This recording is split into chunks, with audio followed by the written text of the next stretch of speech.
Warning: this video may contain graphic content such as sexual scenes, violence, gore, boobies, and the rest of the fun stuff. Unfortunately, YouTube won't allow that, so we'll try what we can. Please be over 18 to view this video, and don't say we didn't warn you. Endlessly searching for an original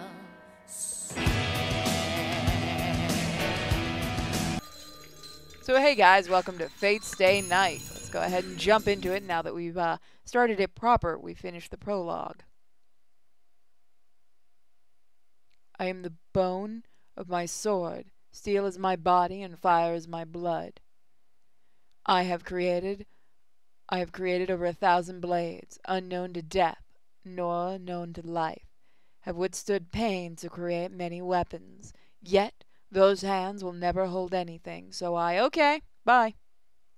So the game likes to resize itself on cutscenes, by the way. That's gonna be a fun edit. When I come to, I was in a burning field. I guess there was a big fire. The familiar town had turned to ashes, and I looked to the remains of the battlefield from a movie. But that didn't last long either. The fire had died down by the time the sun rose. The tall wall of flames had shortened, and most of the buildings had fallen. It felt strange being the only thing in that place that still had its original form. I was the only one still alive around here. I must have been really lucky, or my house was built in a very lucky spot. I don't know which it was, but the point is, I was the only one left alive. I felt that since I survived, I should live on. I started walking aimlessly because I thought it would be dangerous just to stay there. I wasn't really concerned about getting burned up like the people lying around me, probably because over and above not wanting to be like them, I had a stronger feeling in my mind. But still, I had no hope. It was already a wonder I was still alive, so I couldn't expect to be saved. I won't survive. Whatever happens, I won't be able to escape from this red world. It was such an absolute hell that even a small child could understand it. And I collapsed. Was it because there was no air? Was it because no function was left in my body? Anyway, I collapsed and stared up at the clouds in the sky. Everything around me was burned up, and I could see many shriveled people. The dark clouds loomed overhead, telling me it would soon rain. That's good. The fire will be put out once it rains. In the end, I sighed deeply and looked up in the sky. I say to myself that it hurts. I say so on behalf of all the people who couldn't even say so.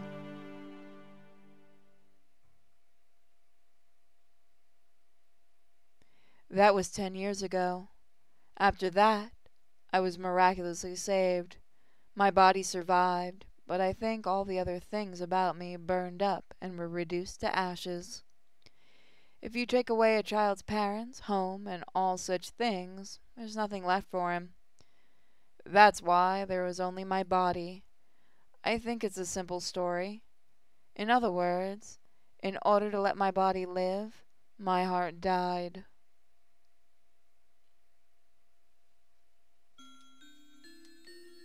I'm dreaming.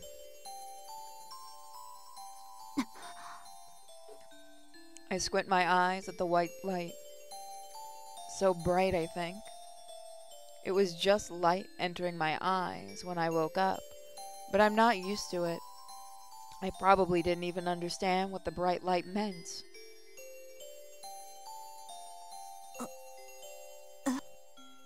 When my eyes focused, I'm surprised. I'm lying in an unfamiliar bed in an unfamiliar room. I'm surprised, but the room is so white and clean, I feel safe. I look around. The room is big, and there are so many beds. A person is in each bed, and everyone seems to be hurt. But nothing feels ill in this room. Everyone who's hurt is someone who was saved. I relax and let my eyes wander. Outside the window, the bright blue sky was unbelievably beautiful.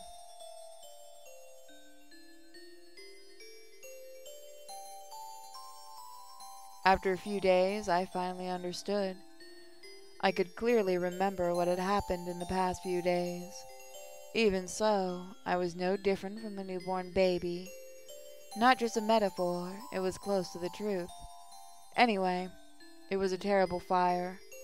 I had been saved from it, was in the hospital with my body wrapped in bandages, and my parents were gone. I didn't get the situation, but I vaguely understood that I was alone. I think I understood quickly. Well, there's nothing but children in similar situations around me, so all I could do was absorb the fact. And after that, the man came, right when I was beginning to worry what would happen next. He came on the day my bandages were taken off, and I was able to eat without help.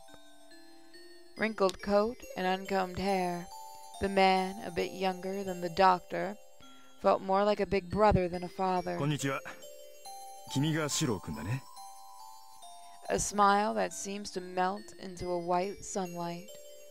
I think it was a suspicious voice, but a very kind voice. 率直に聞くけど、孤児院に預けられるのと、初めて会ったおじさんに引き取られるの、君はどっちがいいかな？ Does he have a van down by the river? That man was saying he could adopt me. When I asked him if he was a relative of mine, he said he was just a stranger. He looked like an unreliable guy with no future. But it made no difference, as I knew nothing about either one, him or the orphanage. So I decided to go with him. He probably has a van with free candy in it. そうか。よかった。なら早く身支度を済ませよう。Oops, I didn't mean to do that. The guy quickly started packing my stuff. His packing wasn't very good, even in the eyes of a child. Then, after making a big mess... 大切なことを言い忘れた。うちに来る前に、一つだけ教えなくちゃいけないことがある。He turns to me lightheartedly and says, はじめに言っておくとね、僕は魔法使いなんだ。He says it in a serious, exaggerated tone. It happened in an instant. Come to think of it now, I was really a child back then. I automatically believed those words. じいさんすごいな。I guess I said so with bright eyes. Since that time, I became his child. Actually, I don't remember what I said back then. But my father would always talk about that day. He would remember and retell the story again and again. So, for my father, Emiya Kiritsugu, that might have been the happiest day of his life. So, I guess it was strange for my father to tell me that he was a sorcerer, but I was strange as well for admiring that.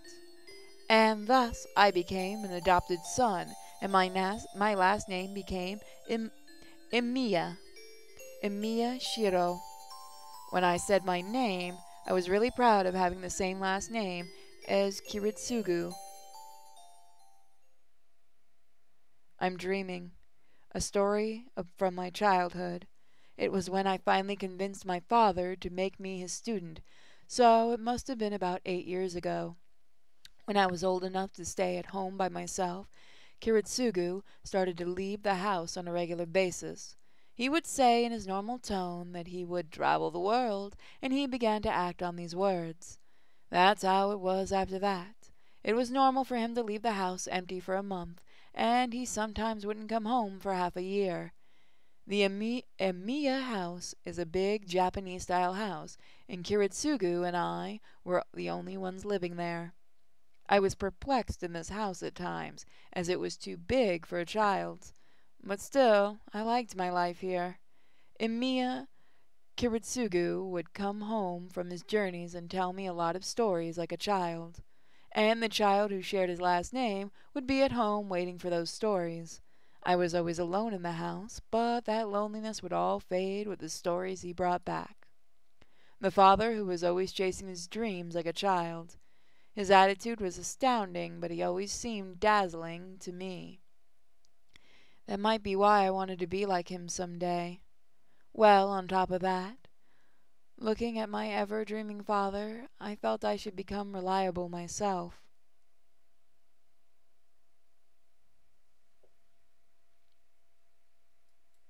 Well, I guess we'll see what happens next time, guys. Thank you for joining me, and I'll see you guys next time for more Fate Stay Night. Bye, everyone.